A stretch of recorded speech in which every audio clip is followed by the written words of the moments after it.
Everyone walk up. Here is Echinacea purpurea. This is one of the 9 varieties of Echinacea that is grown. And only 3 of the varieties of Echinacea that we know have identified actually are produced commercially for medicinal use. Echinacea purpurea is probably the most common one. And it's a perfect time to tell you a bit about it because it is in a young stage of flower. And yes, for those who want to, you should just come and smell. Let's see if they're producing nectar yet. Yes, the full cones, the ones with the full cone heads are producing nectar now, so the bees are going to be loaded in here in just a little bit. Anyway, what makes it so special right now is that the plant is in a young budding stage of flowering, and in this stage there's a chemistry known as polysaccharides. Have any of you heard of that chemical, polysaccharides? A few of you have? Well, polysaccharides in nature are very highly immunostimulatory, which means that they activate the immune response, they stimulate the macrophage, they stimulate T-cell production and lymphocytes and phagocytes. So whenever your immune system is under attack, the polysaccharides are good to boost the immune system to give it the extra push it needs to defend itself. So in Echinacea, when the polysaccharides are at their peak, is right now in the tops of the plant. And so when we want to harvest Echinacea at this stage, what we'll do is we'll cluster them together like this and just cut the top foot or so, 8 to 12 inches. And then the way we process these polysaccharides in Echinacea is to actually take the fresh herb and juice it. And make a concentrated juice and concentrate the polysaccharides in the juice and then mix it with another group of herbs that are rich in polysaccharides. And we've actually developed a proprietary formula from our NIH research called Whole Body Defense, which is a polysaccharide-rich formulation that is used for building the immune function to protect you against flus and colds in the cold and flu season. And it works extremely well to bolster the immune system. So it's intended to use this kind of application of this kind of chemistry for 3 or 4 months a year to build up the immunity when in a season when you're most vulnerable. So that's how you would use the tops, and the time to harvest is right now. These should be harvested probably within the next week or so. And within the cone head itself is going to emerge all these seeds over time. So as this thing grows out, this will get bigger, it'll get more orange and eventually turn green and turn brown. It'll produce its seed structure right in the cone head. No, that's still very young. See, that hasn't even produced the ray petals yet. No, this is still young. This is going to go into this stage. Yeah. So then what happens is we come by and we harvest the seed for next year's production, and then we cut the plants back in the fall and harvest the roots. Now the roots have a whole different chemistry. The chemistry in the roots are called alkamides or isobutylamides, and they're very, very different, extremely different end of the polar and non-polar spectrum. And so that makes, these are not water-soluble compounds, these are alcohol-soluble compounds, and they are extracted with high alcohol, and what they do is they actually have an immunosuppressive property, and so, which makes them very good for treating a cold. Does that make sense? You want to suppress the immune system to treat a cold? So cold is an overreaction, your immune system is overstimulated? Well, yeah, let me explain it. When you catch a cold, sort of, catching a cold, you're catching the rhinovirus. And let me explain this first, then I'll get your question. When you are getting a cold, what has preceded that is the rhinovirus enters the nasal passages and attaches to the nasal terpenates in the back of the nose. And these membranes have cells which the rhinovirus attaches to and begins to replicate itself and infects the cells in the nose, sinus, ears, throat, and mucus passages in the upper respiratory. And during that infectious stage, when the virus is replicating itself, what happens is it causes your immune system to be activated. Your immune system senses that, It goes in, starts producing macrophages, lymphocytes, phagocytes, and creates an immune response. It attacks the rhinovirus and destroys it. And in the production of destroying the rhinovirus, your body actually produces cytokines and other types of substances that actually induce inflammation. Now, when you get the symptom of a cold, it's been 3 days, 72 to 96 hours preceding that is when you actually got infected.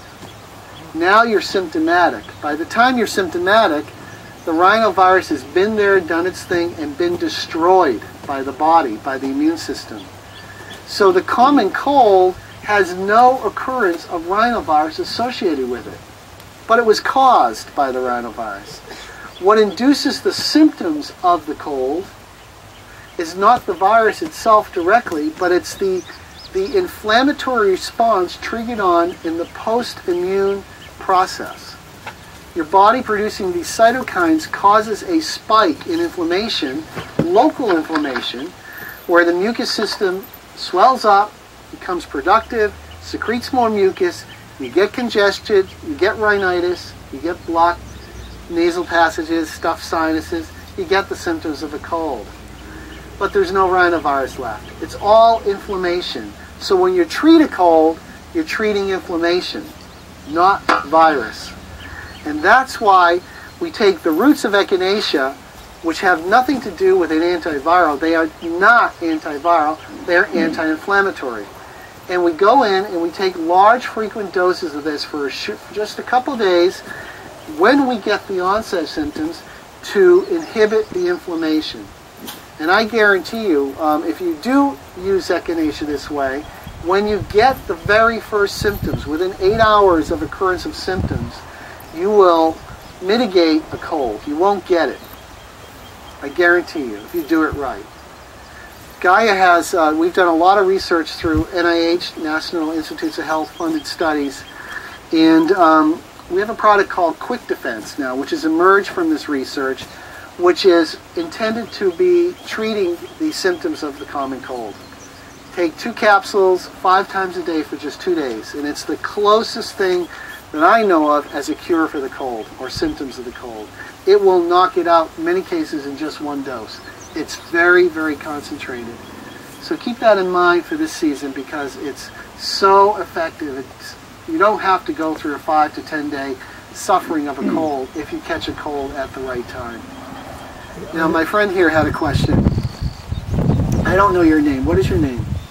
Charles. Charles, what's your question, Charles? Well, now I have 2 questions. Okay, feel free to ask it.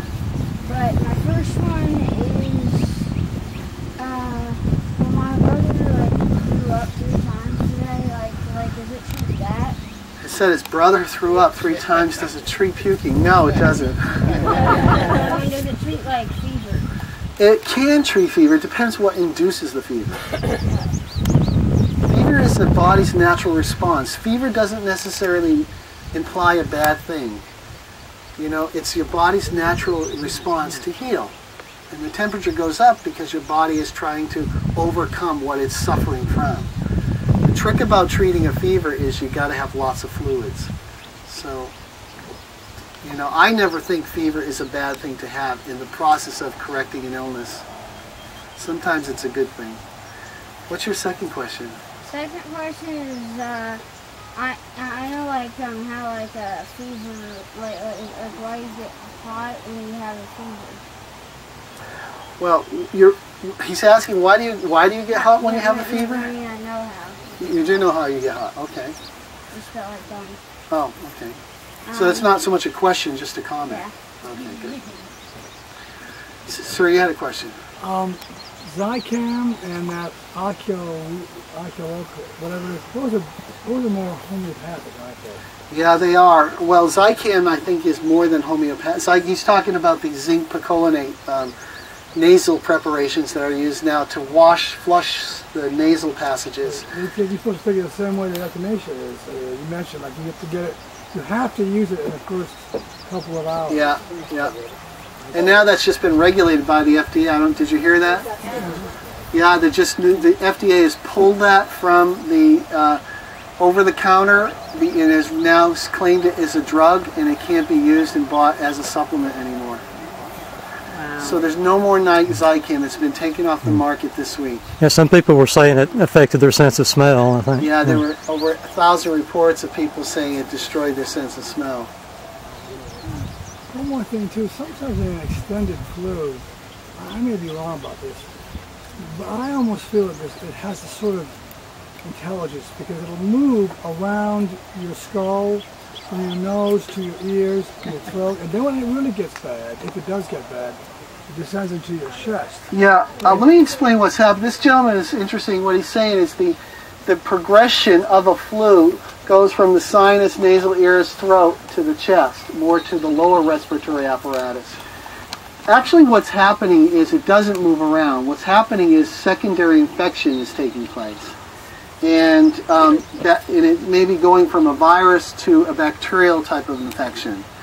And where you get a bacterial infection of the lungs or the bronchioles or pleural cavity.